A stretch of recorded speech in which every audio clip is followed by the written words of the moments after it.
भूतग्रामः स एवायं भूत्वा भूत्वा प्रलीयते रात्र्यागमे वशः पार्थ प्रभवत्यहरागमे। प्रिय दर्शकों नमस्कार, एक बार फिर से उपस्थित हूँ आप सबके सामने विश्लेषण जन्म कुंडली का इस कार्यक्रम के अंतर्गत। आज शुक्रवार के कार्यक्रम में उपस्थित हुए कुंडली लेकर के कहीं नहीं जाना है, बिल्कुल बन के रहिएगा। कार्यक्रम आरंभ से लेकर के अंतिम तक देखा करिए। NAKULPARASHARA आप इंस्टाग्राम पे भी जरूर आ जाइए। जितने लोग यहाँ पे मुझे रेगुलर देख रहे हैं, ये सारे लोग वहाँ पे जरूर मुझे एक बार देख लीजिए। इंस्टाग्राम पे भी मैंने जो है वो छोटे छोटे रील वहाँ भी जो इसी कार्यक्रम के हिस्से होते हैं वहाँ बनाने शुरू किए हैं। आप लोगों का वहाँ इंतजार किया जा रहा है। प्रत्येक दिन का पंचांग अवश्य देखा करिए। और साथ ही साथ एक बात और कहूँगा, कार्यक्रम के आरंभ में देखने के बाद अंतिम तक वहाँ डेट ऑफ बर्थ, टाइम और प्लेस कमेंट में जरूर लिख दीजिए। अगर कोई सवाल हो तो साथ में अवश्य, और रविवार का कार्यक्रम देखना ना भूलिएगा। शुरू करते हैं आज का कार्यक्रम। यूं झट से इनका पंचांग पढ़ के बता देता हूँ। ये कुंडली विश्लेषण वो है जहां मैं सिर्फ लग्न चार्ट का विस्तार से विश्लेषण करता हूं। घंटे भर की यात्रा यूं शुरू करते हैं। कुछ जगह पे बर्फबारी भी हुई है। अगर आप वहां से हैं तो बिल्कुल अपने आप को कमरे में बंद कर लीजिए, रजाई में बैठ जाइए और यूं आनंद लेते हैं कुंडली विश्लेषण का। शुरू करते हैं आज का कार्यक्रम।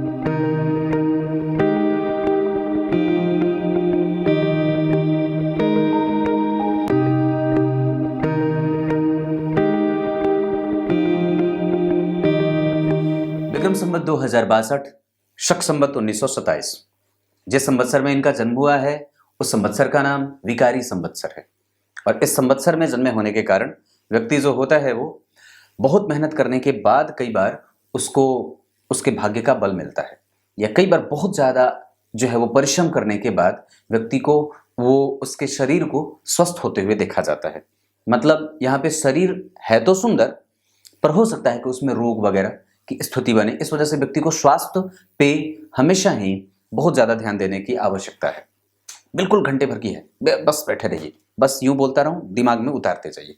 फाल्गुन माह में जन्मे होने के कारण व्यक्ति प्रभाव से युक्त है, प्रेम के प्रेमी है। आप इसको प्रेम से कहेंगे तो कुछ भी करने को तैयार है। पर अगर जहां से इससे रूठने की बात करी तो ये आपसे चौगुना रूठ जाएगा। ये बात हमेशा याद रखने वाली है। फाल्गुन माह में जन्मे होने के कारण व्यक्ति प्रेमी किस्म का होता है और बड़ा ही धैर्य से युक्त जीवन जीने वाला होता है। मेहनत करने के बाद अपने संपूर्ण सुखों का भोक्ता भी होता है और संपूर्ण मिल भी जाता है। उत्तरायण ये बहुत बढ़िया। यहाँ पे ऐसी स्थिति में होने के कारण व्यक्ति के जीवन में जितने भी शुभ ग्रह हैं, अब चाहे बुध हो, चाहे वो कहाँ गए, चंद्रमा, उसके बाद गुरु और उसके बाद शुक्र, ये सारे ग्रह जो हैं वो जन्म कुंडली में मजबूती से प्रभाव देने वाले हो जाएंगे। इसका मतलब ये होता है कि व्यक्ति के जीवन में शुभता और शुभ लक्षणों का प्रभाव ज्यादा रहेगा। चाहे वो शुक्र भाग्य के बारे में हो, चाहे वो गुरु शत्रु से उसके ज्ञान के बल पर उसमें सहायता प्रदान करने वाले हों, चाहे वो बुध व्यक्ति को व्यवसायिक नेचर देने वाले हों, चाहे वो चंद्रमा व्यक्ति को ज्ञान से संपन्न और माता पिता का लाभ देने के मामले में हो। मतलब इनमें बल रहेगा। अगर यही बात दक्षिणायन में होती तो पापग्रह बलवान हो जाते और व्यक्ति में साहस ज्यादा दे देते। वसंत ऋतु का प्रभाव मैंने बताया, कहीं जाइएगा मत, बन के रहिएगा। और उसके बाद कृष्ण पक्ष के तृतीया तिथि, कृष्ण पक्ष के तृतीया तिथि के चंद्रमा जो होते हैं वो शुभग्रह होते हैं। और शुभग्रह जब चंद्रमा बन जाए तो वो उसको अतिरिक्त बल की प्राप्ति हो जाती है और वो संपूर्ण परिणाम देने में बहुत ही सफल हो जाता है। कृष्ण पक्ष के तृतीया तिथि के चंद्रमा जो होंगे वो व्यक्ति के जीवन में सरकारी नौकरी का लाभ देने के लिए बढ़िया प्रभाव दिखाएंगे। साथ ही साथ अगर ये कृष्ण पक्ष के तृतीया तिथि के चंद्रमा की मूलतया बात करें तो व्यक्ति के जीवन में धर्म रहे, अध्यात्म रहे, बुद्धि रहे, स्वास्थ्य जीवन और स्वास्थ्य का लाभ मिलता रहे, माता का सुख व्यक्ति को मिलता रहे, ये सारी चीजें मतलब हैं। आपको उसके लिए कहीं जाने की और भटकने की आवश्यकता नहीं है। आगे बढ़ता हूं। ऐसी स्थिति बनती है कृष्ण पक्ष के तृतीया तिथि, चित्रा नक्षत्र, ध्रुव योग, वणिजकरण। अब जरा ध्यान से मेरे निकट आकर के कान में एक बात कहता हूं। चित्रा नक्षत्र में जन्मे होने के कारण व्यक्ति को कोई भी धार्मिक कृत्य करने से पहले इस नक्षत्र को देख लेना होगा। और दवाइयां इस नक्षत्र में नहीं खानी चाहिए। कोई दान वगैरह करना हो तो इस नक्षत्र से बचना चाहिए। ध्रुव योग में जन्मे होने के कारण व्यक्ति जो है वो ध्रुव तारे की तरह अटल होता है, सत्यवादी होता है, सत्यभाषी होता है और श्रेयस्कर लोगों के साथ और श्रेष्ठ लोगों के साथ समाज के साम्रांत परिवार से उसका जो है वो संबंध होता है और वो बड़े ही उच्चतम स्तर पे जाकर के अपने प्रभावों को विकसित करने में सफल भी होता है। क्लियर है? वणिज कर्ण में जन्मे होने के कारण व्यक्ति व्यवसाय भी अगर एक उम्र के बाद करना चाहे तो बिल्कुल कर सकता है। वैश्य वर्ण और राक्षस गण के होने के कारण व्यक्ति जो है वो राजसिक है और तामसिक है। मतलब व्यक्ति के अंदर क्रोध, ईर्ष्या, द्वेष, क्रोध है मतलब जल्दी गुस्सा हो जाए, दूसरों को देख करके जलन की बदबू आए। ऐसी स्थिति होती है जहां अगर सामने वाले की गाड़ी अगर खरीदी जाए तो बगल वाले को बड़ी जलन हो जाती है। सामने वाले को अगर कुछ प्रगति पथ पे देखा तो सामने वाले को कमजोरी हो गई। ऐसे भाव से व्यक्ति को मुक्त होना चाहिए। उसके बाद ये प्रभाव जो है वो व्यक्ति को कई बार निर्दयी बना देता है।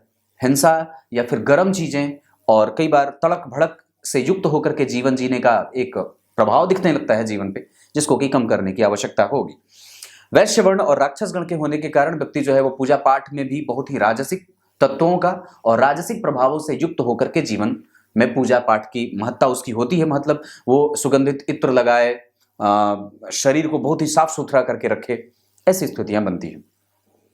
ये इनका पंचांग। पर इसको आप अगर जन्म कुंडली में उतार करके देखते हैं तो ये 2 नंबर की कुंडली बनी है। वृषभ लग्न और वृषभ राशि जो होता है वो स्थिर लग्न कहा जाता है, ये स्थिर राशि है। और वृषभ लग्न के जो राशि के जो प्रभाव में है ये इसके अधिपति शुक्र होते हैं, जो कि दैवीय कृपा से शुक्र के बारे में ऐसी बात आती है कि वो अपने समस्त प्रकार के धन का दान दानवों को कर बैठे थे और उसके बाद वो तपस्या करने चले गए थे।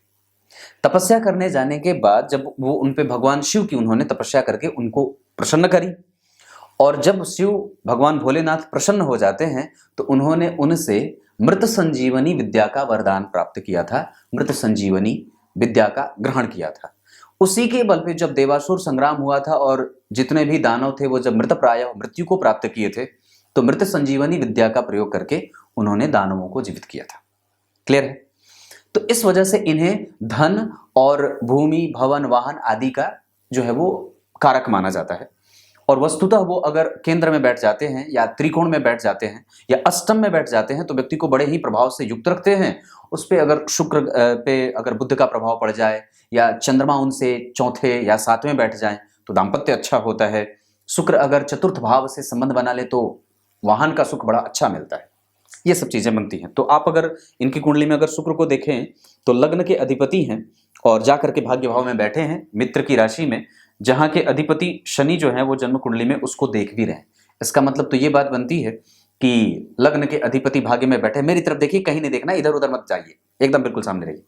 तो यहाँ लग्न के अधिपति हैं और भाग्य में बैठे, इसका मतलब है कि व्यक्ति के जीवन में धर्म समाहित होगा और धर्म भाव के अधिपति इस कुंडली के लिए कारक होते हैं। शनि इस कुंडली में कारक होंगे और वो पराक्रम में बैठ करके व्यक्ति से मेहनत करवा करके अखंड जो है वो साम्राज्य का मालिक भी बनाएंगे और व्यक्ति पराक्रमी होगा भी। उनकी दृष्टि यहां पड़ रही है तो व्यक्ति को पुत्र की संतति की प्राप्ति भी होती है, उसमें भी कोई समस्या नहीं है। पर वो तो अलग बात है, ये तो कुंडली विश्लेषण की बात है। पर वस्तुतः आप जरा समझ के देखिए तो इस कुंडली को अगर हम पंचांग से रिलेट करके देखते हैं तो क्या बात सामने आती है? सबसे पहले बात यह सामने आती है कि इनकी कुंडली का पंचांग बड़ा अच्छा बना है। वो कैसे? क्योंकि चंद्रमा शुभ ग्रह है, दूसरा उत्तरायण में जन्म हुआ है और तीसरा व्यक्ति का जो प्रभाव है वो राजसिक और तामसिक है, तो व्यक्ति के पास साहस भी है। इसका एक अलग अपना निरपेक्ष भाव भी रहता है और सापेक्ष भाव भी है। अगर आप इसको सकारात्मक रूप से देखें तो व्यक्ति जो है वो आज के भौतिकवादी युग के लिए बिल्कुल ठीक है, लेकिन जब आध्यात्मिक नेचर की बात करते हैं तो उसमें उसकी थोड़ी कमतरी देखी जाएगी। पर वो जो कमी है उसकी लग्नेश के भाग्य भाव में बैठ जाने की, तो राजसिक तत्वों की जो वृद्धि हो रही थी वहां पे पंचांग में, उसकी जो स्थिति है वो क्षतिपूर्ति में जा रही है। लेकिन मूलतया व्यक्ति का जो प्रभाव है वो ऐसा ही रहता है। समझ में आ रही होंगी चीजें। तो ये एक अच्छी बात है जहां व्यक्ति जो है वो कई बार तार्किक बहुत ज्यादा हो जाता है, बुद्धिमान बहुत ज्यादा अपने आप को समझने लगता है।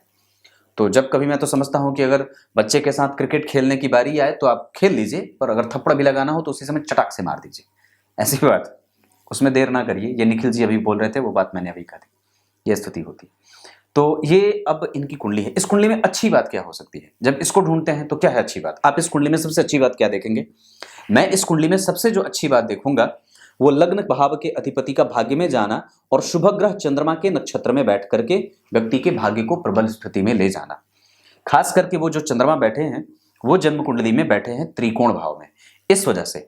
और इस भाव के अधिपति जहां चंद्रमा बैठे हैं वो त्रिकोण के अधिपति होकर के केंद्र में बैठे हैं, तो इससे शुक्र का भी बल बढ़ेगा, चंद्रमा का भी बल बढ़ेगा, और साथ ही साथ बुध जैसा ग्रह जब केंद्र में बैठेगा तो व्यक्ति को व्यवसायिक और व्यक्ति के प्रभावों को संपन्न रखेगा। पिता के साथ संबंध दोस्ताना रहे तो ज्यादा बढ़िया है।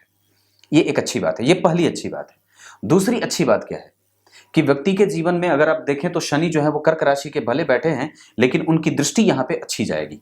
इसका मतलब ये होता है कि भाग्य भाव के अधिपति अगर भाग्य को देखेंगे तो व्यक्ति के जीवन में जहां धर्म और अध्यात्म का एक नेचर जो है वो फॉलो करता रहे, व्यक्ति पितरों का आशीर्वाद मिलता रहे, पूर्वजों का बल रहे उसके पास, और साथ ही साथ व्यक्ति जो होता है वो धार्मिक नेचर का होता है, वो कभी भी अधर्मी नहीं होता है, विधर्मी नहीं होगा, कुतर्की नहीं होगा। हाँ, शनि की दशा में कई बार व्यक्ति का भाग्य बल और बढ़ जाता है और व्यक्ति जो है वो मेहनती भी ज्यादा हो जाता है, क्योंकि इनका प्रभाव यहाँ पे रहेगा। ये दूसरी अच्छी बात है जो शनि के दृष्टि से भी मिल रही है हर जगह पे। यहाँ पे भी नीच की दृष्टि पड़ रही है तो विदेश में शनि का लाभ थोड़ा कम भले हो जाए, पर वैसे यहाँ के लिए ठीक है, मतलब भाग्य के लिए ठीक है और यहाँ के लिए ठीक है। दो जगह पे शनि का प्रभाव, परंतु फिर भी वो भाग्येश है, इस वजह से धर्म हमेशा रहेगा और व्यक्ति के पास भाई बहनों के साथ सामान्य संबंध बनाएंगे। यहाँ पे ये बात भी दिख रही है, पर वो अलग बताऊंगा। दूसरी अच्छी बात, तीसरी सबसे अच्छी बात क्या है इस कुंडली में? तीसरी सबसे अच्छी बात यह होगी कि चंद्रमा त्रिकोण में बैठे हैं केतु के साथ, जो व्यक्ति को अनुभवी बनाएंगे। ये मैं सिर्फ ग्रह के बारे में चर्चा कर रहा हूं। यहाँ पे 6 नंबर लिखा है, इसका मतलब व्यक्ति जो है वो दूर तक देखने वाला, दूरदर्शिता का भाव रखने वाला, दुश्मनों से न डरने वाला, और प्रत्येक प्रकार की विषम परिस्थिति में अपने प्रभावों को विकसित रख करके कैसे उसको बैलेंस करना है, ये इसको बहुत अच्छे से तरीके से आएगा। क्योंकि पंचम भाव में अगर 6 नंबर लिख दे, कन्या राशि बन जाए, तो ये बात होती है। और वस्तुतः चंद्रमा केतु के साथ हैं, पर वो वहां पे ग्रहण दोष में नहीं है।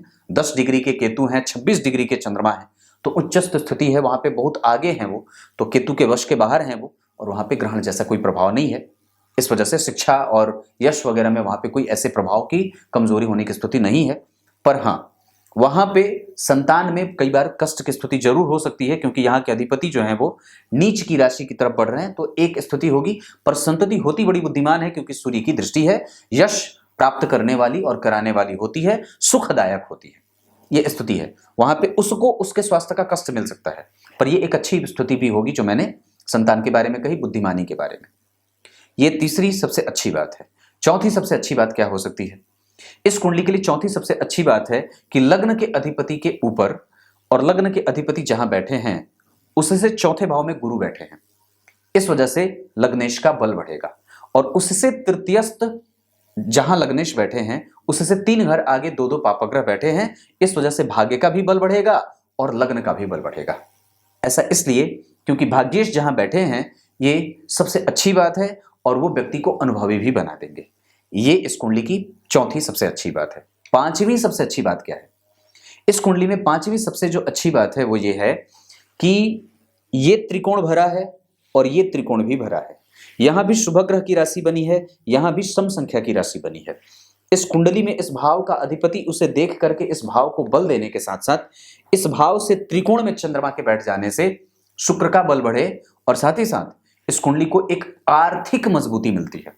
आर्थिक मजबूती, साथ ही साथ आध्यात्मिक मजबूती, साथ ही साथ व्यक्ति को यश की प्राप्ति होने में ये चंद्रमा सहयोगी हो जाते हैं। खास करके ये स्थिति और भी तब प्रबल हो जाती है जब चंद्रमा शुभग्रह होते हैं। क्लियर है? ये 5 सबसे अच्छी बातें हैं। पर बुरी बात क्या हो सकती है बताऊं? एक अद्भुत बात बताऊं, बताता हूं। अपने जीवन में जिसका पाणी ग्रहण किया है, मतलब जिसका दामन थामा है, उस पर कभी संदेह ना करना। और दूसरी बात है कि उसके साथ कभी धोखा भी ना करना। आजकल ऐसे कुंडलियों का प्रभाव बड़ी ज्यादा देख रहा हूं, ऐसी कुंडलियां बहुत ज्यादा आती हैं। पंडित जी, मेरे पति किसी दूसरे को तो नहीं देख रहे हैं, ताक झांक तो नहीं कर रहे हैं। तो संदेह भी कई बार आपके दाम्पत्य को कमजोर कर सकता है। और साथ ही साथ अपने जीवन में कुछ अच्छा और बेहतर करना चाहते हैं तो गीता जी की शरणागति धारण करिए। एक वैश्य वर्ण में पैदा हुआ व्यक्ति इतना ज्यादा परम उच्च स्थिति को प्राप्त कर जाता है कि संत भी उसके चरणों की धूल लेकर के अपने माथे पे लगाते थे। ऐसी स्थितियां होती हैं और उन्हें साक्षात जो है वो शंख चक्र पद्म और गदा से युक्त भगवान विष्णु का दर्शन भी हुआ था। ये इसी कलयुग की बात है जो 50 साल पहले भी नहीं, अभी कुछ साल पहले की बात है। आप पीछे जाएं तो जयदयाल जी गोयनका परम सिद्ध संत थे, सेठ थे, वो वैश्य वर्ण से आते थे, पर उन्हें भगवान का साक्षात दर्शन हुआ था। ये बात है। तो अपने जीवन में गीता जी का जरूर ही स्मरण करते रहिए। रात को सोते समय जरूर गीता जी पढ़ा करिए। इससे स्वप्न दोष की स्थिति नहीं होती, भगवान की गोद में सर रख करके सोने का मौका मिलता है और प्रभाव बढ़ता है, बुद्धि विकसित होती है, गलत जगह पे आप जाते नहीं हैं और साथ ही साथ आपका संसर्ग अच्छा बना रहता है और किसी के सामने गिड़गिड़ाने की आवश्यकता नहीं होती है। आजकल लोग कहते हैं पंडित जी स्वप्न दोष की स्थिति हो जाती है, कई बार जो है वो धात रोगी हो जाता हूं, ये हो जाता हूं, वो हो जाता हूं, फलाना ढिमाका, कितने तरीके का जो है वो आजकल का युवा वर्ग अपने आप को कमजोर कर रहा है और निरंतर जो है वो अधोगति को प्राप्त कर रहा है। इस वजह से जीवन में गीता को लाइए, गीता जी को लेके आएंगे तो कितनी सारी समस्याओं का जड़ सहित जो है वो समूल नाश हो जाता है, पक्की बात है।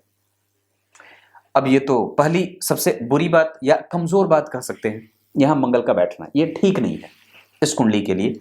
12वें और सप्तम के अधिपति होकर के ये हर तरीके से व्यक्ति को कमजोरी का कारण बनेंगे और चूंकि उनकी प्रबलता और भी तब बढ़ जाएगी जब वो लग्न में बैठ जाएंगे। ये एक अच्छी बात नहीं है। दूसरा, इस कुंडली में सूर्य जो है वो 2 डिग्री पे हैं और राहु 10 डिग्री पे हैं, वो निकट है। यहां पे अंतर ज्यादा था पर यहां अंतर थोड़ा कम है। इस वजह से व्यक्ति को मशक्कत और मेहनत ज्यादा करनी पड़ती है। हालांकि माता का सुख उनको मिलता रहेगा और व्यक्ति जो होता है वो माता से लाभ भी प्राप्त करता है, सौभाग्यशाली भी होता है, यशोवान, कीर्तिवान और संबंध सबसे अच्छा रखना चाहता है, पर फिर भी उसके आत्मबल को कमजोर वो कर सकता है। ये दूसरी अच्छी बात नहीं है। तीसरी कमजोर बात क्या है? शुभ ग्रह का छठे भाव में जाना, ये ठीक नहीं है और गुरु इनके प्रभावों को कमजोर करेंगे क्योंकि तुला राशि में बैठे हैं। और छठे भाव के अधिपति का भाग्य में जाना एक अलग तरीके से व्यक्ति के वर्चस्व को वृद्धि देगा। इसके साथ ही व्यक्ति के जो है वो पैतृक संपत्ति का लाभ प्राप्त करवाए, नौकरी का बल दे और व्यक्ति को श्रवण पुत्र बना देता है। श्रवण कुमार की भांति व्यक्ति को अपने पिता और माता की सेवा करने वाला बना देता है। क्लियर है? स्पष्ट बोल रहा हूं, यही होगा और पक्का होगा। ये तीसरी मतलब एक कमजोर बात है। चौथी बात कमजोरी का क्या हो सकता है? राहु का प्रभाव शनि पे ऊपर, और ये शनि कर्क राशि में बैठे। यहां पे वो व्यक्ति को आलस्य और भाइयों के साथ संबंधों में कमजोरी और साथ ही साथ व्यक्ति को मेहनत करने के बाद कई बार चीजें मिलती हैं। हालांकि बहुत ज्यादा मेहनती व्यक्ति नहीं होता है क्योंकि उस पर शुक्र की दृष्टि जा रही है और व्यक्ति की कुंडली में शनि कर्क राशि में बैठे हैं, जिसके अधिपति पंचम में आकर के कई बार व्यक्ति को और व्यक्ति के जीवन में समस्याएं लाने का भी काम करेंगे। ऐसी स्थिति बनती है क्योंकि यहाँ पे वो त्रिकेश हो जाते हैं, दुह स्थान के अधिपति होकर के यश, कीर्ति, मान, सम्मान, पद, प्रतिष्ठा, इन सब चीजों में थोड़ी थोड़ी कमजोरी देते हैं। ये चौथी कमजोरी वाली बात हो सकती है। पांचवी कमजोरी वाली बात यह हो सकती है कि जन्म कुंडली में 2 केंद्र खाली हैं और मंगल की दृष्टि यहां के लिए तो ठीक है पर यहां के लिए कई बार कष्टप्रद हो जाती है। घटनाएं घटती रहती हैं, कई बार आयु तो मिलती है पर व्यक्ति कुछ न कुछ चोट चपेट की घटनाओं से युक्त रहता है। हाँ, यहाँ पे व्यक्ति के जीवन में धर्म पथ कमजोर हो जाता है। कई बार ऐसी स्थितियां बनती हैं। मंगल का प्रभाव ऐसा है क्योंकि मंगल जो बैठे हैं वो 12वें भाव के अधिपति होकर के शुक्र से त्रिकोण में बैठे हैं। ऐसी स्थिति बनती है जिसके कारण व्यक्ति के जीवन में कई बार धर्म, मंगल की दशा जब आए तो उसके जीवन से धर्म गायब हो जाए, ऐसी स्थितियां बनती है। ये कुछ कमजोरी वाली बात है। अब मैं इनकी कुंडली के विश्लेषण पे आता हूं। सबसे पहले बात भगवान नारायण सूर्य की करेंगे, जो स्वयं हमारी कुंडली में भगवान राम के रूप में उपस्थित होते हैं। अभी मैं इनकी कुंडली में ग्रह की स्थिति को बता दूं। सबसे पहले चर्चा मैं करूंगा सूर्य की स्थिति। ग्रह स्थिति में सूर्य जो बैठे हैं वो 2 डिग्री के हैं। पूर्वा भाद्रपद नक्षत्र में बैठे हैं। गुरु का यह नक्षत्र पूर्वा भाद्रपद नक्षत्र के 4थे चरण में बैठे हैं। और एक बात और भी है कि इस कुंडली के लिए सूर्य जो होते हैं चतुर्थ के अधिपति होकर के लाभ में बैठे हैं, मित्र की राशि में, और उस भाव का अधिपति दरिद्र दोष पैदा कर रहा है, दारिद्र का लक्षण पैदा कर रहा है। ऐसी स्थिति में व्यक्ति को किसी को देने से बचना चाहिए। दो लोगों के बीच में कभी आने की आवश्यकता नहीं है। मंगल लग्न में बैठे हैं, आतुरता से युक्त होकर के कोई काम नहीं करना चाहिए। व्यक्ति के पास नैतिक तत्वों का प्रभाव कभी भी कमजोर नहीं है, वो बिल्कुल ही मोरल है और डाउन टू अर्थ जिसको कहते हैं, ऐसी स्थिति बनती है। मतलब उसके पास चाहे कितनी भी चीजें आ जाए, वो कभी भी घमंड नहीं कर सकता। और आत्मबल की कमजोरी ना हो, इस वजह से व्यक्ति को सूर्य की उपासना करनी चाहिए। उसमें आप रविवार को नमक छोड़ सकते हैं, रक्त चंदन की माला धारण कर सकते हैं, सूर्य को पीले पुष्प की माला डाल सकते हैं और रविवार को तांबे के बर्तन का इस्तेमाल कर सकते हैं। अगर हो सके तो शहद और हल्दी का इस्तेमाल भी कर सकते हैं भोजन आदि में। ये चीजें बनती हैं। सूर्य जो है वो गुरु के नक्षत्र में व्यक्ति के जीवन में जहां प्रतियोगिता बढ़ सकती है और व्यक्ति कई बार पेट का रोगी भी हो सकता है, आत्मबल की कमजोरी हो सकती है। इस वजह से आपको इस पे काम करना होगा। पैसे के मामले में यहाँ पे सूर्य आपको माता से हमेशा ही लाभ देते रहेंगे। यश, कीर्ति, मान, सम्मान, पद और प्रतिष्ठा मिलती रहेगी, पर इनका प्रभाव 25% का रहेगा।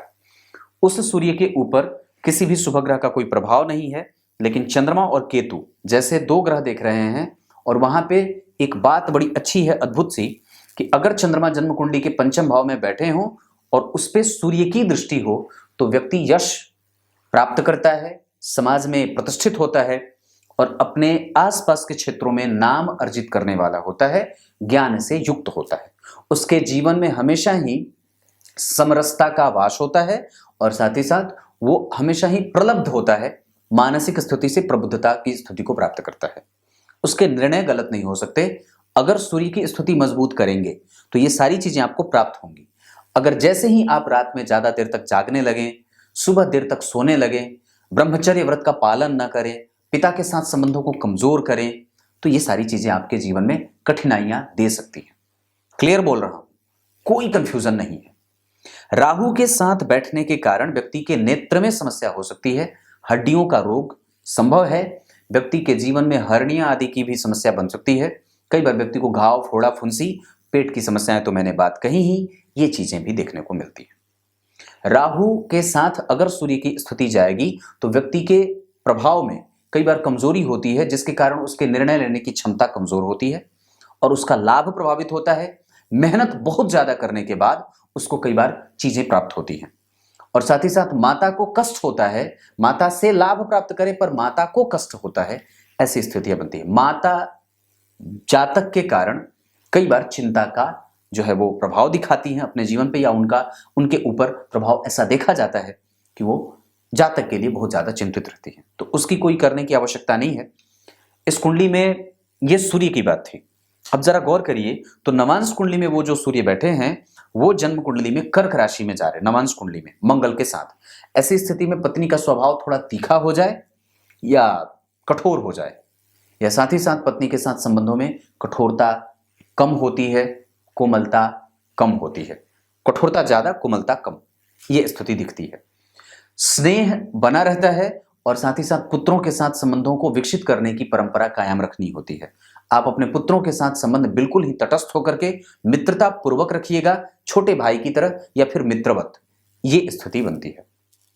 सूर्य जो है वो जन्म कुंडली में भगवान राम की भूमिका में होते हैं और वो स्वयं भगवान राम के रूप में हमारी कुंडली में उपस्थित होते हैं।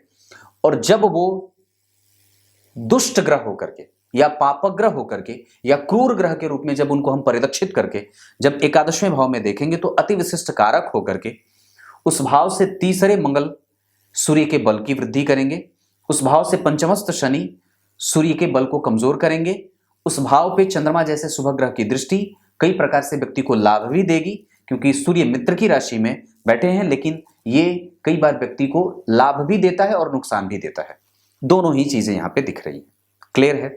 सूर्य की दशा में व्यक्ति को 25% का भी अगर परिणाम मिले तो भी लाभदायक हो, लेकिन हाँ, उस दशा में व्यक्ति को माता के स्वास्थ्य को लेकर के और अपने भूमि, भवन, वाहन आदि के सुखों की स्थिति को वृद्धि में देखा जा रहा है। पर वहां पे माता के सुखों को कई बार या माता के स्वास्थ्य को कमजोर करते हुए भी देखने की स्थिति बनती है। लालची होना जातक के लिए नुकसानदायक होगा। अपने आप को जितना ज्यादा हो सके गंभीर बनाने का प्रयास करना चाहिए और जितना ज्यादा हो सके अपने आप को सूर्य की मजबूती, जिससे सुखेश की वृद्धि हो सके और चौपाया सुख मिल सके। जब भी सूर्य को देखें या चतुर्थ भाव को देखें तो उसके साथ शुक्र के संबंधों को जरूर देख लेना चाहिए, चंद्रमा के संबंधों को जरूर देख लेना चाहिए। तो चतुर्थ भाव के अधिपति के साथ चंद्रमा का संबंध बन रहा है, ये अच्छी बात है। तो यहाँ पे जातक को चौपाया सुख मिल जाता है, घर का, भूमि का, चल अचल संपत्ति का, कुटुंब का, माता का, पिता का, पुत्र का, दाम्पत्य का, सबका सुख मिल जाता है और अच्छा मिलता है। लेकिन जब आप इस भाव के अधिपति सूर्य को देख रहे हैं तो आपको शुक्र को भी देखना होगा, उससे वो तृतीयस्थ है। इसका मतलब है कि व्यक्ति की कुंडली में जब सूर्य में शुक्र चले या शुक्र में सूर्य चले तो भी लाभ की स्थिति बनेगी, व्यक्ति कई तरीके का लाभ अर्जित करेगा। क्लियर है? अब आगे चंद्रमा की बात करता हूं। सूर्य इनकी कुंडली में जैसे डिग्री में बैठे हैं 2 डिग्री के, मृतप्राय, ये बात मैंने कही कि 25% का परिणाम या फिर आत्मबल की कमजोरी ना हो, इस पे आपको काम करना होगा। इसका मतलब है कि आपको इस भाव पे ध्यान देने की आवश्यकता है। दुर्गा जी के मंदिर वगैरह भी जा सकते हैं। अब चंद्रमा की बात करते हैं। आपकी कुंडली में चंद्रमा जो बैठे हैं वो 26 डिग्री के हैं और वो चंद्रमा जो है वो कन्या राशि में बैठे हैं, जिसके अधिपति त्रिकोण में बैठ करके चंद्रमा के साथ संबंध तो अच्छे बने पर ये तात्कालिक शत्रुता में जा रहे हैं, इस वजह से यहाँ पे शत्रुता का माहौल बनेगा। लेकिन चंद्रमा और बुध का संबंध बहुत अच्छा नहीं होता है।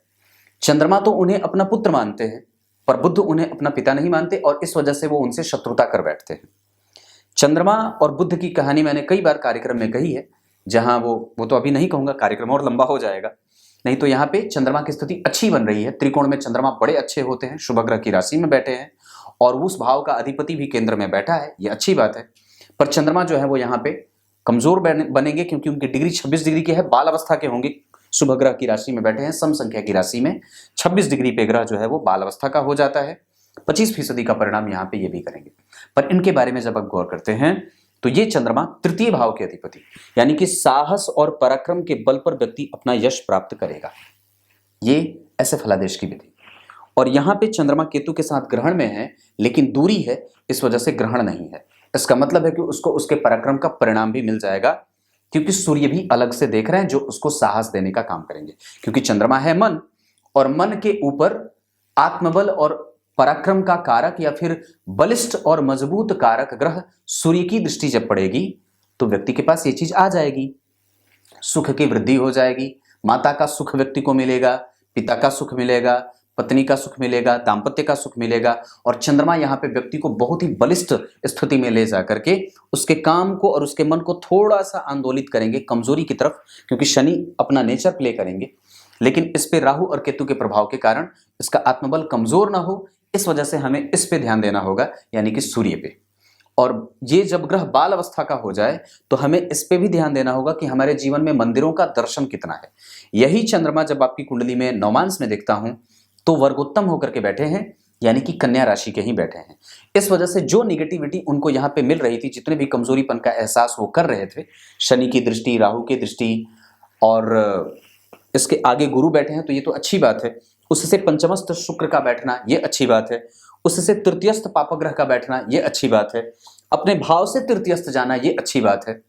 ये इतनी सारी चीजें अच्छाइयां भी लेके आ रही हैं और व्यक्ति के जीवन में पराक्रम का परिणाम देने वाली, व्यक्ति के जीवन में दाम्पत्य के साथ साथ व्यक्ति के जीवन में प्रेम को प्रश्रय देने वाली, छोटे भाई बहनों का सुख रखने वाला, एक तरीके से सामान्यतया वो ठीक है, यानी कि इतनी सारी चीजें बनेंगी। अगर वही चंद्रमा की दशा जब चले तो व्यक्ति का साहस बढ़े, बल बढ़े, पुत्र की प्राप्ति हो, घर में भौतिकीय लक्षणों से युक्त कुछ नई चीजें खरीदने का मौका मिल जाए, व्यक्ति कुछ नया कम्युनिकेशन स्किल डेवलप कर ले, कुछ पढ़ने पढ़ाने की चीजें सीख ले, कुछ नया काम सीख ले, बालकपन से युक्त ना हो, उस पर फोकस बढ़ा दे, तो चंद्रमा की दशा अच्छी जाएगी। लेकिन उसी चंद्रमा की दशा में जब शुक्र आ जाएंगे तो लाभ बने, चंद्रमा की दशा में सूर्य आ जाएं तो लाभ बन जाए, चंद्रमा की दशा में शनि आ जाएं तो लाभ बन जाए। पर साहस आपको हमेशा बना करके रखना होगा, पक्की बात है। अब आगे चंद्रमा जो होते हैं वो स्वयं भगवान कृष्ण होते हैं हमारी कुंडली में, और वो जब पंचम भाव से बैठेंगे तो व्यक्ति को माला जपने वाला, और केतु राहु के प्रभाव में आने के कारण कई बार व्यक्ति को ढोंगी भी बना देते हैं। हाँ, तो ऐसा नहीं होना चाहिए। मन के ऊपर राहु का प्रभाव पड़ेगा तो व्यक्ति को कई बार वो कमजोर भी कर सकता है, इस वजह से आपको इस चीज पे ध्यान रखना होगा। और पंचमस्त शुक्र व्यक्ति के दाम्पत्य को लाभान्वित करेंगे और व्यक्ति के जीवन में प्रश्रय धर्म का बना रहेगा। वो धर्म से युक्त होकर के धारण करने वाला होता है, धर्म को धारण करने वाला होता है। क्लियर है ये बात यहां तक। अब बात मंगल की करेंगे। मंगल की दशा और मंगल का प्रभाव साक्षात ये जो होते हैं वो नृसिंह अवतार के रूप में उपस्थित होते हैं और आपकी कुंडली के लिए वो ठीक नहीं बन रहे, परंतु व्यक्ति जो है वो 12वें भाव के अधिपति और वृषभ लग्न की कुंडली के लिए मंगल मारक होते हैं। इस कुंडली के लिए चंद्रमा भी बहुत अच्छे नहीं होते, इस कुंडली के लिए गुरु भी बहुत अच्छे नहीं होते, ये ठीक नहीं होते, और शुक्र भी बहुत अच्छे नहीं होते। ये स्थिर लग्न है और चौपाया लग्न है, चतुष्पद राशि होती है। वृषभ मतलब बैल, चतुष्पद 4 राशियां। व्यक्ति दिमाग ज्यादा लगाए, बल दिमाग ज्यादा ना लगाए, बल ज्यादा लगाए। मैंने वो बात कही थी ना, गाड़ी ठेलने को कहेंगे धक्का लगाने को तो पूरा ठेल देगा, पूरा धक्का लगा देगा और दिमाग का इस्तेमाल कम करता है। तो ये स्थिति भी कई बार बनती है। और चूंकि यहाँ पे उनकी छठे भाव में मूल त्रिकोण राशि बन जा रही है, इस वजह से भी व्यक्ति जो होता है वो वहां पे जो शुक्र की स्थिति है वो थोड़ी कमजोर सी बनती है। गौर करें तो मंगल 20 डिग्री के हैं और ये राशि जो है वो बनी है वृषभ लग्न की। अग्नि तत्व का ग्रह और भूमि तत्व की राशि में बैठा, तो आग और भूमि का कोई संबंध तो होता नहीं है। और ग्रह जो है वो 20 डिग्री का है, कुमार अवस्था का है, 50% का परिणाम करे। और नक्षत्र जो है वो रोहिणी का है, जिसके अधिपति चंद्रमा पंचम में बैठे हैं। चंद्रमा और मंगल का संबंध नवम पंचम का, लेकिन ये मंगल व्यक्ति को बाहर और दूर देश की यात्रा करवा करके, और कई बार व्यक्ति को अपने बल पे धन कमाने की नौबत आती है। कई बार उसको नौकरी करने में मशक्कत होती है या फिर वो कई बार नहीं कर पाता है, या अगर नौकरी मिल भी जाए तो भी उसका मन वहां ना लगे, या जब तक वो खुद के पैसे खुद से बना करके ना कमा ले तब तक उसको शांति भी नहीं मिलती है। स्व उपार्जित धन से ही व्यक्ति का बल बढ़ता है और अपने ही बल पे वो धन कमाना चाहता है। किसी का दिया हुआ उसे रास नहीं आएगा और ना ही वो झटका किसी को दे करके धन कमाएगा। वो शुद्ध रूप से परिश्रम करके मेहनत करके ही धन कमाने की इच्छा रखने वाला व्यक्ति होगा। उसकी चौथी दृष्टि ठीक नहीं है, मतलब इस चीज के लिए ठीक नहीं है, यहाँ पे बहुत अच्छी नहीं है। अगर यहाँ पे चौथे भाव के अधिपति सूर्य अगर बुध के साथ बैठ जाते तो बात और भी अच्छी हो सकती थी, और या सूर्य और शनि भी यहाँ बैठ जाते तो ये राजयोगों की भांति परिणाम करने वाला ग्रह हो जाता या स्थिति बन जाती। पर मंगल की चौथी दृष्टि मित्र की राशि पे जा रही है, यहाँ भी वो अपनी राशि को देख रहे हैं, यहाँ भी वो अच्छी स्थिति में देख रहे हैं, पर तीनों ही जगह को वो थोड़े थोड़े कंट्रोल और कमजोर करेंगे मारक होने के कारण और 12वें भाव के अधिपति होने के कारण। साथ ही साथ उनकी स्थिति जो है वो चंद्रमा के साथ पंचम भाव में एक दूसरे से नवम पंचम जा रहे हैं। ये स्थिति व्यक्ति के जीवन में यश, कीर्ति, मान, सम्मान, पद, प्रतिष्ठा, पुत्र पुत्री का लाभ और दाम्पत्य का सुख देने वाला तो बन रहा है, लेकिन उस मंगल से तृतीयस्थ सूर्य और उस मंगल से तृतीयस्थ शनि मंगल के बल की वृद्धि करेंगे, जिसके कारण मंगल का प्रभाव कई बार निगेटिव ज्यादा हो जाता है। और यही स्थिति व्यक्ति के जीवन में कई बार समस्याएं लाने के लिए काफी है, क्योंकि उस मंगल के ऊपर किसी भी शुभ ग्रह का कोई प्रभाव नहीं है, किसी भी शुभ ग्रह की दृष्टि नहीं है। इस कारण से कई बार समस्या बढ़ सकती है। ऊपर से राहु जो है वो जन्म कुंडली में एकादशवें भाव में बैठे और केतु मंगल को देख रहे हैं। इस कारण से व्यक्ति कई बार घमंडी ना हो जाए, इसका प्रभाव विकसित ना हो जाए। कई बार व्यक्ति अपने आप को बहुत ज्यादा अनुभवी ना मान ले, ऐसा हो सकता है। हालांकि वहां पे वृषभ राशि को देखेंगे तो ये एक अच्छी बात भी होगी, वृषभ राशि को देखेंगे केतु तो ये एक अच्छी बात होगी, लेकिन मंगल का वृषभ राशि में बैठना व्यक्ति को धन कमाने के लिए ताबड़तोड़ इधर उधर भटकना पड़ता है, तब जाकर के वो कुछ धन कमा पाता है। मतलब ये मंगल जो है वो व्यक्ति के धन की स्थिति को और व्यक्ति को कई बार खर्च करने की स्थिति को बहुत ज्यादा आगे लेके चले जाते हैं, और दूसरों के कारण व्यक्ति कई बार फंस चुका होता है। दूसरों को देने से बचाना है, बीच में पड़ करके लेन देन का काम और कारोबार नहीं करना है, धन देने से बचना है, इन्वेस्ट करने से पहले बहुत अच्छे तरीके से परख लेना है, सारे पैसे एक साथ नहीं लगाने हैं, काम करने से पहले छोटे छोटे स्तर पे ही पैसे लगाएं और गलत तरीके से धंधा बिल्कुल भी ना करें, क्योंकि मंगल का प्रभाव अष्टम पे है तो व्यक्ति के जीवन में सूझबूझ की कमी होगी, और साथ ही साथ व्यक्ति में आध्यात्मिक नेचर कम पलेगा, और साथ ही साथ व्यक्ति के जीवन में अनुभवों का कमजोर होना भी देखा जा रहा है। और साथ ही साथ व्यक्ति के जीवन में जो गुप्त विद्याएं होती हैं, जैसे ज्योतिष हो जाए, तंत्र मंत्र रत्न यंत्र आदि, योग प्राणायाम, इन सब चीजों में उसकी रुचि कम होती है।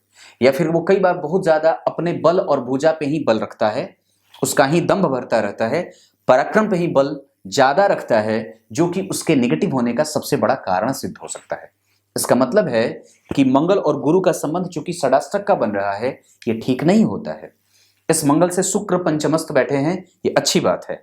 इस मंगल से चतुर्थस्थ शुभग्रह, ये अच्छी बात है। मतलब जो निगेटिविटी इनको मिल रही है 12वें भाव के और सप्तम भाव के अधिपति होने के कारण, ये कुछ अच्छाइयां भी दे दे। यानी कि मंगल में सूर्य अच्छे चले, मंगल में शुक्र अच्छे चले, दशा शुक्र मंगल का भी संबंध अच्छा चलेगा, ये दोनों के लिए बोल रहा हूं। मंगल में चंद्रमा अच्छे चलेंगे, मंगल में शनि हेडेक देंगे, चिंता देंगे, लेकिन साथ ही साथ काम भी बढ़ाएंगे और व्यक्ति को साहस, नेचर साहसिक भी देंगे। उस मंगल की दशा में व्यक्ति के जीवन में कई बार व्यय की अधिकता बढ़ेगी और व्यक्ति दूर देश की यात्रा करेगा।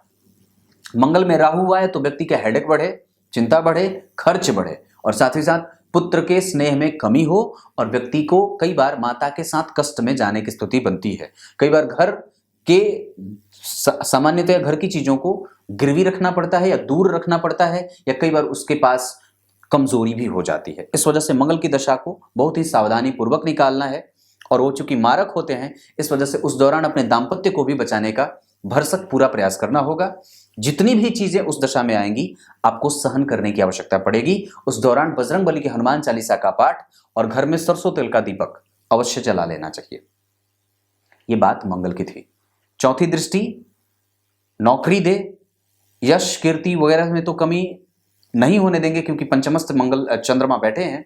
लेकिन यहां पे अगर गौर करते हैं तो चतुर्थ स्थान के अधिपति से जो सप्तम स्थान के अधिपति मंगल और 12वें भाव के अधिपति मंगल हैं, वो दोनों एक दूसरे से तृतीय एकादश में बैठे हैं और 12वें भाव के अधिपति आकर के व्यक्ति के व्यक्तित्व को कमजोर करने का प्रभाव और लग्न पे किसी शुभ ग्रह की दृष्टि का न होना व्यक्ति के चरित्र को भी कई बार कमजोर कर सकता है। इस वजह से अपने आप को शंकालु प्रवृत्ति का न बनाएं और खर्च की अधिकता न करें। पिता के पैसों का सही तरीके से सही जगह पे इस्तेमाल करने का प्रभाव विकसित होना चाहिए और व्यक्ति को जल्दबाजीपन से युक्त होकर के कोई भी गलत निर्णय लेने से पहले विचार करना चाहिए। ये मंगल की बात थी। जन्म कुंडली में अब बात बुध की करते हैं, जो स्वयं निर्वाण के कारक होते हैं, या फिर ये कह सकते हैं कि व्यक्ति के जीवन में भगवान बुद्ध की भूमिका में वो होते हैं और वो साक्षात भगवान बुद्ध बन के हमारी कुंडली में उपस्थित होते हैं। और आपकी कुंडली के लिए वो बुद्ध जो है वो बैठे हैं 22 डिग्री के पूर्वा भाद्रपद नक्षत्र, गुरु का नक्षत्र, वृद्ध अवस्था के होंगे ये। और गौर से समझिएगा, वो गुरु जन्म कुंडली में छठे भाव में बैठे हैं। ये अच्छे नहीं बैठे और इस कुंडली के लिए अच्छे नहीं होते, विपरीत परिस्थिति का निर्माण भी वो कर रहे हैं। दूसरे नंबर पे ये व्यक्ति के करियर को कई बार विद्या से संपन्न तो बना देते हैं। व्यक्ति उत्तम विद्या को प्राप्त करता है, उत्तम विद्या को प्राप्त करता है, उत्तम विद्या को प्राप्त करता है, उत्तम विद्या को प्राप्त करता है। पर साथ ही साथ यहाँ पे शनि की राशि में बैठे हैं, मित्र की राशि है, पर इस भाव के अधिपति तृतीय भाव में। इस वजह से व्यक्ति को कई बार मनचाही जो परिस्थितियां बननी चाहिए जीवन में वो नहीं बनती। या कई बार पिता जो होते हैं वो व्यक्ति के लिए चिंता करें, या व्यक्ति ये स्वयं अपने पुत्र के लिए बहुत ज्यादा अच्छा व्यवहार कई बार नहीं करता है, या कई बार यहाँ पे व्यक्ति के पिता के साथ संबंध भी उतने अच्छे नहीं होते, या फिर ये भी कहा जा सकता है कि अच्छा रखने का दबाव बनेगा, कभी भी वो बुरा हो सकता है। सोच समझ करके रिश्तों को तय करने की बारी है। और उसके बाद सुख है, उसमें कोई कमजोरी नहीं है, पर परस्पर जो विचारों का जो एक मनमुटाव वाला जो संबंध होता है वो ना बने, उसका माहौल ना बने, इसका ध्यान रखना होगा। बुध जो है वो पूर्वा भाद्रपद नक्षत्र में व्यक्ति को बुद्धिमान, यशस्वी, सरकार से लाभ और साथ ही साथ व्यक्ति को अनुभव संपन्न बनाएंगे। लेकिन किसी भी तरीके से व्यक्ति विद्या से संपन्न हो जाता है, उसकी स्थिति यहाँ के लिए व्यक्ति को ठीक नहीं रखती। अब इसका मतलब ये होगा कि यहाँ पे बुध की जो 7वीं दृष्टि पड़ेगी वो सूर्य की राशि पे पड़ेगी और वो सूर्य महाभाग्यशाली योग बना करके बैठे हैं या अखंड साम्राज्यपति योग बना रहे हैं। लेकिन बुध की जो स्थिति बन रही है वो द्वितीय भाव के अधिपति होकर के और पंचम भाव के अधिपति होकर के योग कारक स्थिति पैदा कर रहे हैं और बुध इस कुंडली में अच्छे होते हैं। वृषभ लग्न की कुंडली के लिए बुध और शनि अच्छे होते हैं। इसका मतलब है कि धन और यश, मंत्र जप और पूजा पाठ और प्रेम ये सब रहेगा और व्यक्ति का करियर ठीक रहेगा। लेकिन इस भाव पे दृष्टि पड़ जाने से कई बार बुध की दशा में जब सूर्य आए तो दूरी बन जाती है। किस चीज में? माता के स्वास्थ्य को खराब करें, या फिर कई बार व्यक्ति जो होता है वो मन लगा करके कोई काम ना करे, या फिर कई बार जो होता है वो उसमें कमी ला देते हैं, सुख में कमी ला देते हैं। भाग दौड़ मची रहती है। वाणी का प्रभाव बढ़ जाता है पर फिर भी भागना पड़ता है, ऐसी स्थिति बनती है। इनका प्रभाव जो है वो जन्म कुंडली में आपकी जो स्थिति बन रही है वो वृद्ध है, नवांश कुंडली में वो मेष राशि के बैठ रहे हैं केतु के साथ। अनुभव हो जाएगा व्यक्ति को वक्त के साथ। ऐसा नहीं है कि वो एक ही बार में अनुभवी हो जाता है, और कोई भी नहीं होता है, सबको तो वक्त की आवश्यकता सबको पड़ती है। पर बुद्ध यहाँ दशम स्थान में बैठ करके व्यक्ति को जल्दबाजीपन से युक्त रख देंगे। व्यक्ति जल्दी जल्दी पैसे कमाना चाहेगा और किसी भी चीज में आतुरता कभी भी छोड़ती नहीं है, वो तुरंत तुरंत सारा काम करना चाहता है। यहाँ पे व्यक्ति शिक्षक बन सकता है, व्यक्ति जो होता है कम्युनिकेटिव या कम्युनिकेशन स्किल का बड़ा ही चीफ हो सकता है, किसी बड़ी कंपनी के आर्थिक सलाहकार के रूप में व्यक्ति काम कर सकता है, साथ ही साथ अपना खुद का कारोबार स्थापित कर सकता है, पिता से जुड़ करके कोई भी काम करना चाहे तो कर सकता है, प्रोफेसर लेक्चरर आदि बन सकता है। उसके बाद व्यक्ति के जीवन में मैं जो और भी स्थिति अगर देखूं तो उस पे किसी अन्य ग्रह का तो प्रभाव नहीं है, गुरु बढ़िया बैठे हैं और बुध भी, चूंकि नक्षत्र जो है नक्षत्र का अधिपति गुरु उसको देख ले रहे हैं, इस वजह से ये एक अच्छी बात हो रही है। व्यक्ति के जीवन में सरकारी क्षेत्र का लाभ भी देख रहा हूं, पर उस भाव के पीछे शुक्र और आगे सूर्य और राहु बैठे हैं, 4 घर आगे बुध मंगल बैठे हैं, इस वजह से इस भाव का बल थोड़ा कमजोर हो रहा है। इस भाव से पीछे कोई ग्रह नहीं और इस भाव से तृतीयस्थ कोई ग्रह नहीं, तृतीयस्थ कोई ग्रह नहीं। इस वजह से बुध यहाँ पे शिक्षा में, बुद्धिमानी में, यशस्विता में, नेचर में, आज्ञाकारी होने में, इन सब चीजों में बिल्कुल व्यक्ति को आगे रखेंगे, लेकिन सुख की कमजोरी कर सकते हैं। धन के कारण और व्यक्ति के करियर को लेकर के व्यक्ति, चूंकि वो अस्त हो जा रहे हैं, इस वजह से व्यक्ति धन के कारण और पुत्र के कारण चिंतित रहे, या पिता के साथ संबंधों को लेकर के या पत्नी के साथ संबंधों को लेकर के बुध की दशा में कमजोरी बनती है। बुध में जब शनि आए तो व्यक्ति को लाभ जरूर हो जाए, पर कुछ हानि के होने के संकेत भी मिल रहे हैं, मेहनत ज्यादा बढ़ जाए, खर्च ज्यादा बढ़ जाए। बुध में जब सूर्य आए तो व्यक्ति बुद्धिमान तो हो पर व्यय की स्थिति वहां भी बन रही है। बुध में शुक्र बने तो भौतिक चीजों पे खर्च की स्थिति बनती है, ऐसी स्थितियां होती हैं। पर बुध में जब गुरु आए तो लाभ की स्थिति बनेगी। बुध में जब शनि आए तो कुछ लाभ और कुछ हानि की स्थिति भी बनती है। ये बुध आपकी कुंडली में ये कह रहे हैं कि मैं तुम्हारे साथ हूं पर आधा आधा। अस्त होने के कारण पंचम और द्वितीय भाव का परिणाम वो कमजोर करेंगे, इस वजह से विवाह विलंब से ना हो। संबंध आने के बाद विवाह के लिए जो संबंध आते हैं उसका व्यक्ति को तय समय पे हो जाए, विवाह में विलंब ना हो और विवाह कटने की स्थिति न बने, इसका ख्याल रखना होगा। ऐसी स्थितियां भी कई बार बनती है क्योंकि द्वितीय भाव के पीछे आगे शनि और पीछे राहु, ये ठीक मंगल, ये ठीक नहीं होता, और द्वितीय भाव पे राहु केंद्र में, ये ठीक नहीं होता। इस भाव से चतुर्थस्थ तो चीजें ठीक बन रही हैं, लेकिन इस भाव से पीछे मंगल और आगे शनि द्वितीय भाव को कमजोरी दे रहे हैं। इस वजह से व्यक्ति को शिक्षा में कभी भी अड़चने न आए और स्वास्थ्य कमजोर न हो, इसका ख्याल भी रखना चाहिए। क्लियर है? अब गुरु की बात करता हूं। अब बात वामन भगवान की कर देते हैं। गुरु, देव गुरु बृहस्पति हमारी कुंडली में साक्षात वामन अवतार के रूप में उपस्थित होते हैं और वो हमें छोटी बुद्धि में, छोटी उम्र में ही बड़ी बुद्धि का मालिक बना देते हैं। इनकी कुंडली में जो गुरु बैठे हैं वो 24 डिग्री के हैं, विशाखा नक्षत्र में, अपने ही नक्षत्र में बैठे हैं और अपने ही नक्षत्र में बैठे ग्रह बुध को देख रहे हैं। जहां बुद्धिमान तो व्यक्ति बनता है, पर ध्यान से यहाँ पे गुरु का परिणाम समझने वाला होगा। वृषभ लग्न की कुंडली के लिए अष्टम और एकादशवें भाव के अधिपति होते हैं, ये अच्छा भाव उन्हें नहीं मिला है। लग्नेश के साथ उनकी बहुत अच्छी मित्रता भी नहीं होती है, और ये जन्म कुंडली में शुभ ग्रह होकर के छठे भाव में बैठे हैं, बहुत अच्छे बैठे भी नहीं हैं। इस वजह से व्यक्ति को शत्रुओं से, मामा चाचा आदि इन सब संबंधों से बहुत ज्यादा निकटता नहीं होती है, और शत्रुओं से व्यक्ति जो है वो हमेशा घिरा भी रहेगा। पर हाँ, इतनी बात जरूर है कि वो अपने बुद्धि और अपने बुद्धिमता के बल पर उनको जीत लेता है। कभी भी अपने बुद्धि के बल पर ही शत्रु को जीतने का प्रयास करे। और साथ ही साथ यहाँ पे वो व्यक्ति जो है वो उसकी 5वीं दृष्टि दशम स्थान पे शनि की राशि पे पड़ रही है, जिसपे बुध बैठे हैं द्वितीय भाव के अधिपति। तो पिता से धन की और पैतृक संपत्ति का तो प्रभाव दिखता है, व्यक्ति वाहन का सुख भी भोग करता है, क्योंकि द्वितीय भाव के अधिपति अपने भाव से नवमस्थ जाकर के चतुर्थ को देखेंगे तो वाहन का सुख देंगे। और सप्तम छठे भाव में बैठ करके गुरु अपने सामान्य ग्रह के रूप में, या सामान्य ग्रह या सामान्य मित्र या सामान्य शत्रु के भाव को देखेंगे। शनि के साथ उनके संबंध अच्छे नहीं होते, इस वजह से पिता के साथ संबंधों में कमजोरी आते या बनते देख रहे हैं। पिता की मतलब लाभ को कुछ कम देख रहा हूं। या पिता के साथ संबंधों के लाभ को कमजोर देख रहा हूं। इस पे आप लोगों को ध्यान देना होगा, पिता और पुत्र दोनों को, ताकि मन में और सामने से मनमुटाव की स्थिति कभी भी पैदा ना हो। संबंध दोष ताना बना करके रखिए, पितृवत रहे और उसमें संबंध में जो है वो किसी भी तरीके की कमजोरी भी ना आए। यहाँ पेट का रोग हो सकता है, वात जनित समस्या भी हो सकती है, और साथ ही साथ यहाँ गुरु का प्रभाव थोड़ा कमजोर होगा। व्यक्ति कई बार धन और व्यय इन सब चीजों में कसमकस की स्थिति में होगा। व्यय करने से पहले उसको सोच लेना चाहिए।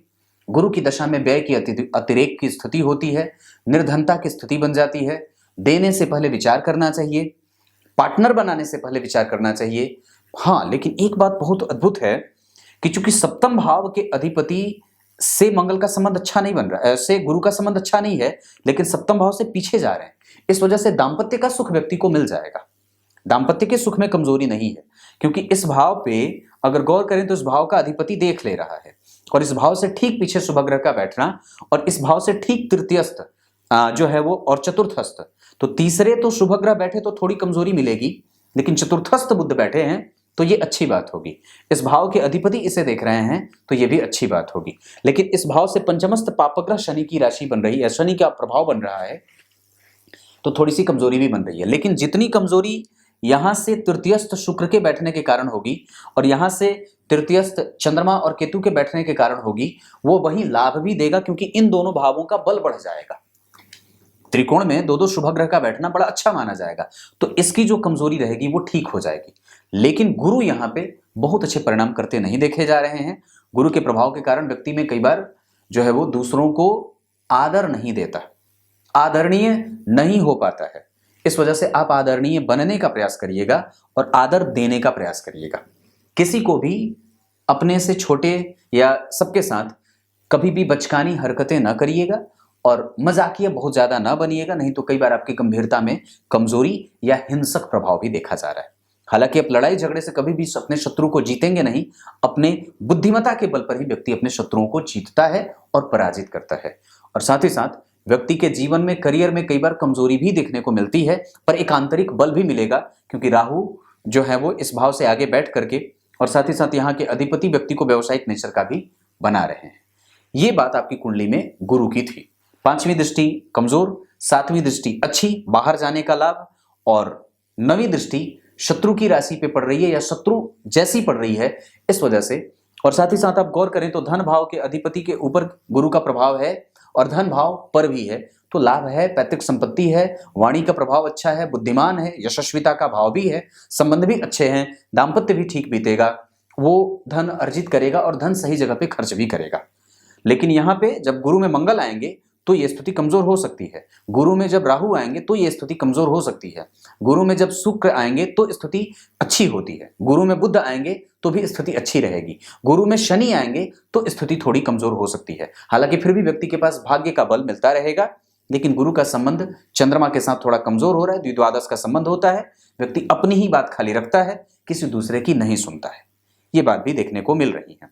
ये बात गुरु की थी। मैंने बल के बारे में चर्चा करी, वो विशाखा नक्षत्र के दूसरे चरण में और डिग्री में है वो 24 डिग्री के हैं, व्रतप्राय हैं।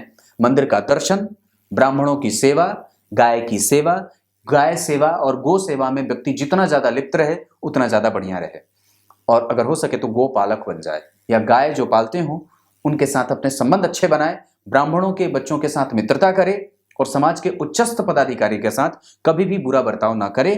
मंदिर के किसी भी मंदिर के मठ के अधिपति जो है वो उनका नित्य प्रतिदिन आशीर्वाद लिया करे। जो प्रणाम करने को ना कहें उन्हें प्रणाम ना करें, जो प्रणाम करने के योग्य हो उन्हें भूमि पर मस्तक लगा करके प्रणाम करें।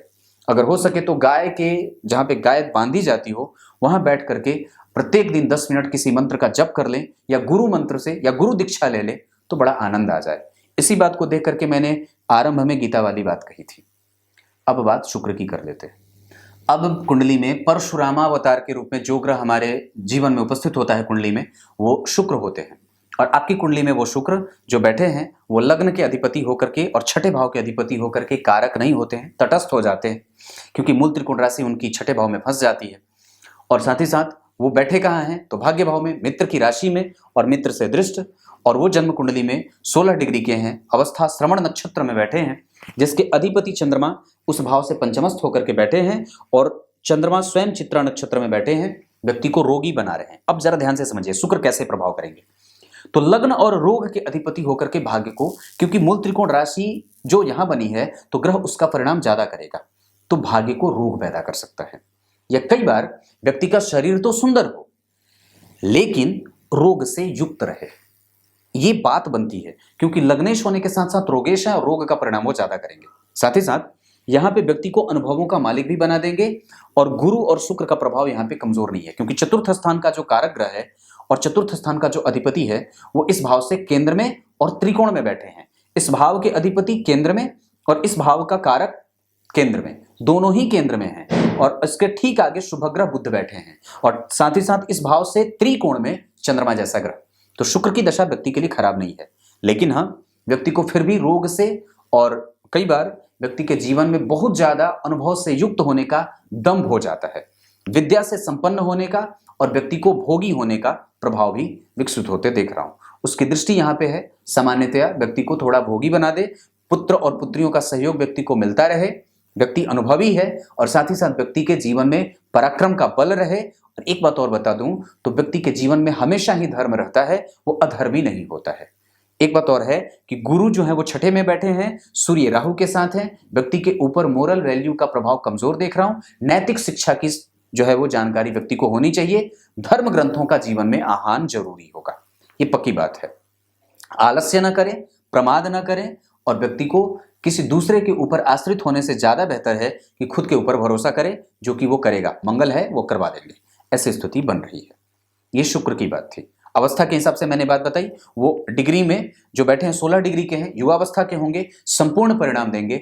शुक्र की दशा जन्म कुंडली में जो बैठी है वो शुक्र में सूर्य अच्छे रहेंगे, स्थिति खराब नहीं है, शुक्र में शनि अच्छे रहेंगे, शुक्र में चंद्रमा अच्छे रहेंगे, ये कुछ अच्छी स्थितियां बन रही हैं। शुक्र की दशा में व्यक्ति जो है वो अपने व्यक्तित्व का विकास कर सकता है, अपने दुश्मनों से लड़ सकता है, कोर्ट केस कचहरी आदि के मामले में कुछ स्थिति बनती हो तो आर्द्रा, पुनर्वसु, मृगशीरा, ये सब कुछ नक्षत्र, पुष्य, पुनर्वसु आदि में व्यक्ति लाभ प्राप्त कर सकता है। शुक्र की दशा में धार्मिक कृत्य हो जाए, विवाह की स्थिति तो बनती ही है, साथ ही साथ व्यक्ति को जो है वो उच्च शिक्षा का लाभ मिलता है, विदेश जाने का अवसर प्राप्त होता है, डिग्रीधारी हो जाता है, नई विश्वविद्यालय में उसको अर्जियां उसकी मिल जाती हैं, बाहर जाने का लाभ मिल जाता है, ये सब स्थितियां बनती है। अब शनि की बात करूंगा। अब जन्म कुंडली में शनि की बात करते हैं, और राहु और केतु। जन्म कुंडली में शनि का प्रभाव इस कुंडली के लिए भाग्य के लिए लाभदायक। शनि की दशा में व्यक्ति को भाग्योदय का लाभ मिल जाए, विवाह, धार्मिक कृत्य, पुत्र की प्राप्ति और करियर में उत्थान। साथ ही साथ शनि की दशा में व्यक्ति अपने यश की प्राप्ति के लिए संपूर्ण मेहनत का संपूर्ण प्रभाव भी विकसित कर सकता है। शनि, राहु और केतु वृद्ध हैं, इस वजह से हनुमान चालीसा का पाठ, बजरंगबली का जीवन में आह्वान, उनका दर्शन, और साथ ही साथ सरसों तेल का दीपक, चमेली के तेल का दीपक या चमेली तेल जाकर के भगवान बजरंगबली के चरणों में जाकर के अर्पित करना चाहिए, ये काम बनती है। शनि की तीसरी दृष्टि यहाँ के लिए सुखदायी है, संतान का सुख, विद्या का सुख, परिवर्तन का सुख, लाभ का, ये सब चीजें मिल जाती हैं, यश वगैरह भी मिलता है, जो व्यक्ति चाहता है वो उसको मिल जाती है। शनि का प्रभाव यहाँ के लिए बहुत अच्छा, शनि की दृष्टि यहाँ के लिए कमजोर, इस वजह से व्यक्ति को अगर हो सके तो शनि की दशा में शांत हो जाना चाहिए। बाहर निकलने का प्रभाव थोड़ा कमजोर हो सकता है, लेकिन चूंकि वो राहु से प्रभावित हैं और जन्म कुंडली में भाग्य और दशम के अधिपति होते हैं, तो करियर में व्यक्ति उत्थान कर देता है शनि की दशा में। व्यवसाय व्यक्ति का बहुत अच्छा चल जाता है शनि की दशा में, और व्यक्ति की स्थिति कुंडली में अच्छी बनती है। नवमांश कुंडली में भी वो उच्चके हो जा रहे हैं, इस वजह से व्यक्ति विद्या से, बुद्धि से, पुत्र से और इन सब चीजों का स्नेह उसे मिलता रहता है, उसमें कोई कमजोरी नहीं होती है। बाकी की चर्चाएं मैं कल करूंगा, तब तक के लिए बहुत बहुत नमस्कार। गीता जी के 8वें अध्याय के 19वें श्लोक में भगवान ने बात कही है। क्या कही है? ब्रह्मा जी का जब दिन हो जाए तो व्यक्ति का मतलब जो है वो जन्म हो जाता है, प्राणी का जन्म होता है, और जैसे ही ब्रह्मा मतलब ये समस्त सृष्टि का जन्म हो जाता है, और जैसे ही ब्रह्मा की रात्रि होती है समस्त ब्रह्मांड का निलय हो जाता है। दिन हुआ ब्रह्मा का तो हम आ गए, ब्रह्मा की रात्रि हो गई तो समस्त ब्रह्मांड का जलमग्न हो जाना हो जाता है। कुछ इसी तरीके से आज के कार्यक्रम का समापन करते हैं। तब तक के लिए बहुत बहुत नमस्कार।